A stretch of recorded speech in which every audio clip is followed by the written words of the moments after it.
Hi friends, welcome to biology for DSC. నేను మీ హర్లీలా.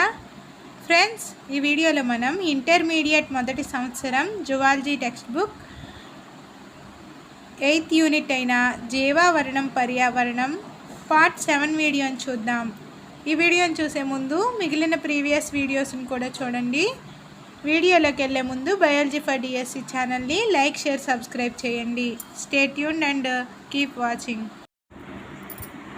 నీరు జంతువుల జీవన శైలిపై ప్రభావం చూపే ఒక ప్రధాన కారకం నీరు. జంతువుల యొక్క జీవన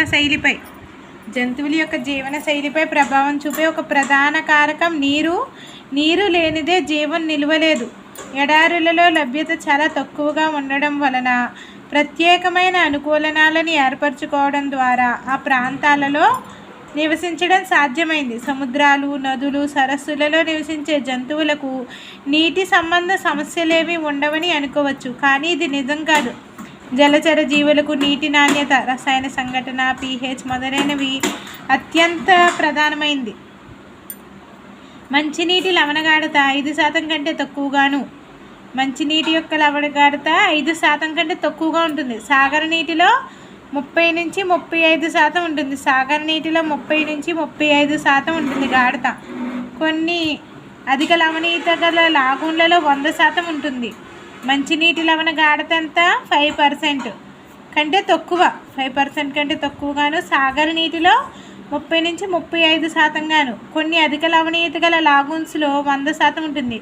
కొన్ని జంతువులు ఎక్కువ మేర లవణీయతల అనుకూలనాలను ప్రదర్శిస్తాయి. వ్యాపిత లవణీయత యూరి హ్యాలైన్. మిగిలినవి తక్కువ మేర లవణీయతలో అనుకూలనాలను కలిగి ఉంటాయి. మెత లవణీయత స్టీనో హ్యాలైను, యూరి హ్యాలైను. అనేక మంచినీటి చేపలు ద్రవాభిసరణ సమస్యలు ఎదుర్కోలేక ఎక్కువ కాలం సముద్రంలో నివసించలేవు. ఇక్కడ మనకి జలచర జీవులకి ఏముందులే, నీటి సంబంధ సమస్యలు ఏమీ ఉండవు, నీటిలో నివసించే జీవులకి అనుకుంటాం. కానీ జలచర జీవులకు కూడా నీటి నాణ్యత అంటే ఏంటి? రసాయన సంఘటనం, pH మొదలైనవి అత్యంత ప్రధానమైనది. అంటే నీటిలో ఉన్న జీవులకు కూడా నీటి యొక్క నాణ్యత, నీటి యొక్క రసాయన సంఘటన కానీ, pH కానీ, నీటి యొక్క గాఢత కానీ అంతా సమానంగా ఉండాలి. లేకపోతే అది ప్రధానమైనది అనమాట. నీటి యొక్క గాఢత, నీటి యొక్క రసాయన సంఘటన, pH మారితే వాటి యొక్క జీవితానికి ప్రాబ్లం ఎదురవుతుంది అనమాట. కొన్ని జీవులు ఏంటి? వ్యాపిత లవణీయత, ఎక్కువ మేర లవణీయతల అనుకూలనాలని ప్రదర్శిస్తాయి. అంటే ఎక్కువ లవణీయంగా ఉన్నా సరే తట్టుకుని అనుకూలనం కలిగి ఉంటాయి అన్నమాట. వాటిని ఏమంటాం మనం? ఈ వ్యాపిత లవణీయత అంటాం. మిగిలినవి తక్కువ మేర లవణీయతల అనుకూలనాలను కలిగి ఉంటాయి. మెత లవణీయత అంటాం. అనేక మంచినీటి చేపలు ద్రవాభిసరణ సమస్యలు ఎదుర్కోలేక ఎక్కువ కాలం సముద్రంలో నివసించలేవు. అనేక మంచినీటి చేపలు ఈ ద్రవాభిసరణ సమస్యలు వస్తాయి. మళ్ళీ ఉప్పు నీటిలో నివసిస్తాయి. ద్రవాభిసరణ సమస్యలు ఎదుర్కోలేక ఎక్కువ కాలం సముద్రంలో నివసించలేవు.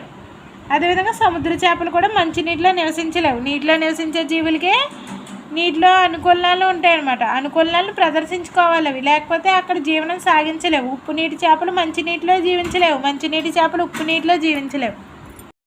ఇప్పుడు చూసినట్లయితే మంచినీటి ఆవాసాల అనుకూలనాలు. మంచినీటిలో నివసించే జీవులకి అంతర ద్రవాభిసరణ సమస్యను ఎదుర్కోవాలి. మంచినీటిలో ద్రవాభిసరణ పీడనం తక్కువగా ఉంటుంది. జంతు దేహంలోని ద్రవాలలో ద్రవాభిసరణ పీడనం అధికంగా ఉండడం వల్ల వెలుపలి ప్రాంతపు నీరు జీవి శరీరంలోకి అంతర ద్రవాభిసరణం ద్వారా ప్రవేశిస్తుంది. మంచినీటి జీవులు దేహంలోని నీటి సమతుల్యతను నిర్వహించడానికి అనేక అనుకూలనాలను పొందుతాయి. అవి మంచినీటి ప్రోటోజోవా జీవులలో సంకోచ రిక్తికలు, చేపలలో పెద్ద రక్తకేశ నాళికాగుచ్చ మూత్రపిండాలు మొదలైనవి.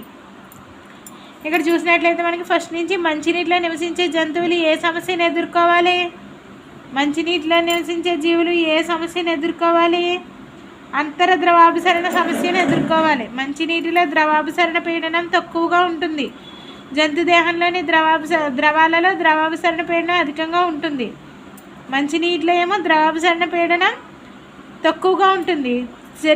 జంతు యొక్క దేహంలో ద్రవాభిసరణ పీడనం అధికంగా ఉంటుంది. వెలుపలి ప్రాంతపు నీరు జీవి శరీరంలోకి అంతర ద్రవాభిసరణ ద్వారా ప్రవేశిస్తుంది. వెలుపలి ప్రాంతంలోని నీరు జీవి శరీరంలోకి ఏ విధంగా ప్రవేశిస్తుంది? అంతర్ద్రవాభిసరణ ద్వారా ప్రవేశిస్తుంది. మంచినీటి జీవులు దేహంలోకి సంకోచ రిక్తికలు, చేపలలో పెద్ద రక్తకేశ నాళికాగుచ్చ మూత్రపిండాలు.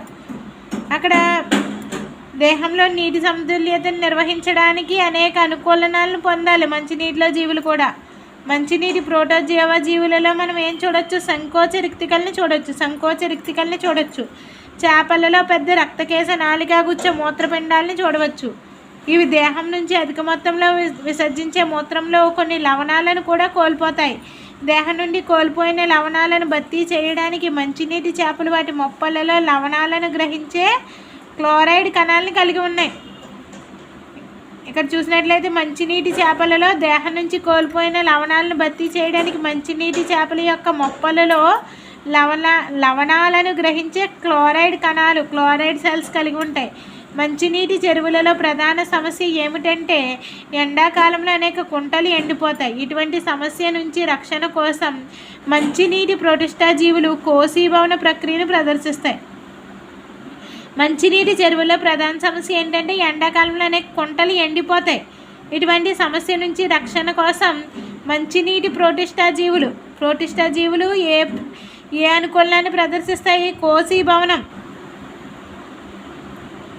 ఎన్సిస్ట్మెంట్ అనే ప్రక్రియను ప్రదర్శిస్తాయి. మంచినీటి ప్రోటిస్టా జీవులు కోశీభవనం అనే ప్రక్రియని ప్రదర్శిస్తాయి. ఎండాకాలంలో ప్రతికూల సమస్యల నుంచి రక్షణ కోసం మంచినీటి స్పంజికలు అలైంగికోత్పత్తి నిర్మాణాలైన జెమ్యూల్స్ని ఏర్పరుస్తాయి. మంచినీటి స్పంజికలు జెమ్యూల్స్ని ఏర్పరుస్తాయి. స్పంజిక జెమ్యూల్స్ గుర్తుపెట్టుకోవాలి. స్పంజిక, జెమ్యూల్స్. ప్రోటిస్టా అంటే కోశీభవనం అన్నమాట. ఎండాకాలంలో మనుగడ కోసం ఆఫ్రికన్ ఊపిరితిత్తు చేప ప్రొటాప్టెరస్ బురద మట్టిలో బొరియలు చేసుకుని దేహం చుట్టూ జిగట పదార్థ కోశాన్ని ఏర్పరచుకుంటుంది. ఎండాకాలంలో మనుగడ కోసం ఆఫ్రికన్ ఊపిరితిత్తు చేప ప్రొటాప్టెరస్ బురద మట్టిలో బొరియలు చేసుకుని దేహం చుట్టూ జిగట పదార్థ కోశాన్ని ఏర్పరచుకుంటుంది. మంచినీటి ఆవాసాల అనుకూలాలను చూసినట్లయితే మనకి మంచినీటిలో నివసించే జంతువులు ప్రధానంగా ఏ సమస్యను ఎదుర్కొంటున్నాయి? అంతర్ద్రవాభిసరణ సమస్యను ఎదుర్కొంటున్నాయి.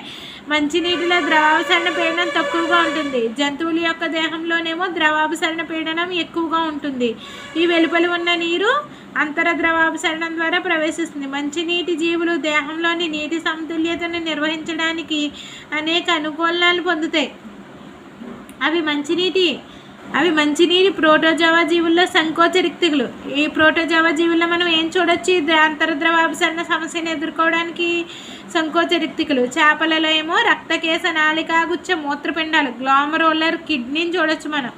ఇవి దేహం నుంచి అధిక మొత్తంలో విసర్జించే మూత్రంలో కొన్ని లవణాలను కూడా కోల్పోతాయి. ఈ రక్తకేశ నాళికాగుచ్చ మూత్రపిండాల ద్వారా దేహం నుంచి కోల్పోయిన లవణాలను భర్తీ చేయడానికి మంచినీటి చేపలు వాటి మొప్పలలో లవణాలను గ్రహించే క్లోరైడ్ కణాలను కలిగి ఉంటాయి. అదేవిధంగా మంచినీటి చెరువుల్లో ప్రధాన సమస్య ఏంటి? ఎండాకాలంలో అనేక కుంటలు ఎండిపోతాయి. ఇటువంటి సమస్య నుంచి రక్షణ కోసం మంచినీటి ప్రోటిస్టా జీవులు కోశీభవన ప్రక్రియను ప్రదర్శిస్తాయి. కోశీభవనం ఎన్సిస్ట్మెంట్ ప్రక్రియను ప్రదర్శిస్తున్నాయి. ఏ జీవులు? ప్రోటిస్టా జీవులు. నెక్స్ట్, ఎండాకాలంలో ప్రతికూల సమస్యల నుంచి రక్షణ కోసం మంచినీటి స్పంజికలు అలైంగికోత్పత్తి నిర్మాణాలైన జెమ్యూల్స్ని ఏర్పరుస్తాయి. ఎండాకాలంలో మనుగడ కోసం ఆఫ్రికన్ ఊపిరితిత్తు చేప ప్రొటాప్టెరస్ బురద మట్టిలో బొరియలు చేసుకుని దేహం చుట్టూ జిగట పదార్థ కోశాన్ని ఏర్పరచుకుంటుంది. ఆఫ్రికన్ ఊపిరితిత్తు చేప ప్రొటాప్టెరస్ బురద మట్టిలో బొరియలు చేసుకుని దేహం చుట్టూ జిగట పదార్థ కోశాన్ని ఏర్పరచుకుంటుంది. ఆఫ్రికన్ ఊపిరితిత్తు చేప, దాని యొక్క శాస్త్రీయనామం ఏంటి? ప్రొటాప్టెరస్. బురద మట్టిలో బొరియలు చేసుకుని దేహం చుట్టూ జిగట పదార్థ కోశాన్ని ఏర్పరచుకుంటుంది. నెక్స్ట్, సముద్ర ఆవాసాల అనుకూలనాలు. సముద్రపు నీటిలో లవణ గాఢత దేహ ద్రవ్యాల గాఢత కంటే ఎక్కువగా ఉంటుంది. ఇక్కడ మంచినీటికి వ్యతిరేకం అనమాట. సముద్ర నీటిలో లవణ గాఢత దేహ ద్రవ్యాల గాఢత కంటే ఎక్కువగా ఉంటుంది. ఫలితంగా సముద్ర జంతువులు దేహం నుంచి నిరంతరం బాహ్య ద్రవాభిసరణ ద్వారా నీరు వెలుపలికి వెళ్ళడం ద్వారా దేహం నిర్జలీకరణకు గురవుతుంది. ఇక్కడ మనకు మంచినీటిలో చూసుకున్నట్లయితే మంచినీటిలో జీవులు ఎదుర్కొనే సమస్య అంతర్ద్రవాభిసరణం. ఇక్కడ సముద్ర నీటిలో ఎదుర్కొనే సమస్య బాహ్య ద్రవాభిసరణం. బాహ్య ద్రవాభిసరణం ద్వారా నీరు వెలుపలికి వెళ్ళడం ద్వారా దేహం నిర్జలీకరణకు గురవుతుంది సముద్రపు నీటి జీవుల్లో. ఇలాంటి నీరు కోల్పోయే సమస్య నుంచి బయటపడడానికి సముద్ర చేపలలో వృక్క ప్రమాణాలు తక్కువగాను రక్తకేశ నాళికా గుచ్చరహిత మూత్రపిండాలు ఉంటాయి. ఇక్కడ వృక్క ప్రమాణాలు తక్కువగానున్న రక్తకేశ నాళికా గుచ్చరహిత మూత్రపిండాలు ఉంటాయి. మన సముద్రపు జీవుల్లో చూడొచ్చు. ఇలాంటి అంటే మనకి ఇక్కడ బాహ్య ద్రవాభిసరణ జరుగుతుంది. బాహ్య ద్రవాభిసరణం జరగడం వల్ల జీవిలో నీరు అనేది నిర్జలీకరణకు గురవుతుంది, నీరు ఉండదు. ఇలాంటి నీరు కోల్పోయే సమస్య నుంచి బయటపడడానికి సముద్ర చేపలలో ఏముంటాయి? వృక్క ప్రమాణాలు తక్కువగా ఉన్న రక్తకేశ నాళికా గుచ్చరహిత మూత్రపిండాలు ఉంటాయి. ఇవి మూత్రం ద్వారా విసర్జించబడే నీటిని తగ్గిస్తాయి. కోల్పోయిన నీటిని భర్తీ చేయడానికి సముద్ర చేపలు ఎక్కువగా నీటిని లోనికి తీసుకోవడం వల్ల లవణాలు దేహద్రవ్యాలతో కలిసి అంతర సమతుల్యతలో అస్థిరత ఏర్పడుతుంది. దేహంలో లవణ సమస్థితి నియంత్రించడంలో లవణాలను స్రవించే క్లోరైడ్ కణాలు మొప్పలలో ఉంటాయి. మనం పైన మంచినీటిలో కూడా చదువుకున్నాం క్లోరైడ్ కణాలు ఉంటాయని. లవణ సమస్థితిని నియంత్రించడంలో లవణాలను స్రవించే క్లోరైడ్ కణాలు ఉంటాయి.